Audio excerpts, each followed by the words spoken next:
म्हणजे मानेचे स्नायू जेव्हा टाईट होतात किंवा खांदे आपले घट्ट होतात. आता तुम्ही जे शेतातले कामं करता त्याच्यामध्ये बऱ्याचशा गोष्टी उचलता वरती खांद्यांवरती, हात वापरता त्याला.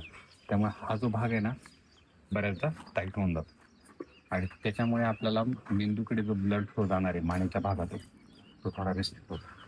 त्यासाठी या भागाला आणि खांद्यांना मोकळं करणं गरजेचं. एक असं कापड घ्यायचं मोठं, त्याला पाठीमागून टाकायचं.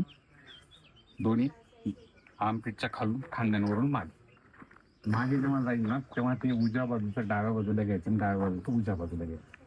अशा पद्धतीने क्रॉस करायचं. एक टेक्स तयार होतो. मानेच्या जवळ ठेवायचं खांद्यांच्या वरून आणि इथून मात्र तुम्ही अशा पद्धतीने पंप करायचा.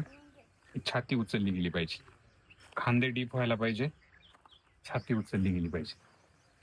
असं 10 ते 15 वेळा तुम्हाला पंप करायचं. बघा, मानेचे स्नायू इथून ताणले जातात, सगळे मोकळे होऊन जातात. त्यामुळे हे पंपिंग करायचं 10 ते 15 वेळा आणि समोर घेऊन पोट आणि छातीच्या मधला जो भाग आहे तिथे त्याच्यावरती एक गाठ द्यायची.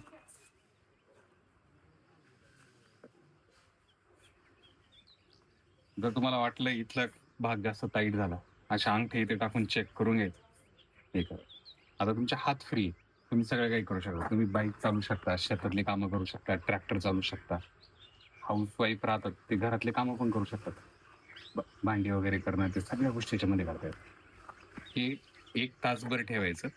रोज दिवसातून 2 वेळा तासभर लावून ठेवायचं. तुम्ही ऍक्टिव्हिटी पण करू शकता आणि प्लस तुम्ही जर बसलेले आहात, टेलिव्हिजन बघताय किंवा इतर काही कामं गप्पा मारताय तर त्यावेळी पण हे लावून ठेवू शकता.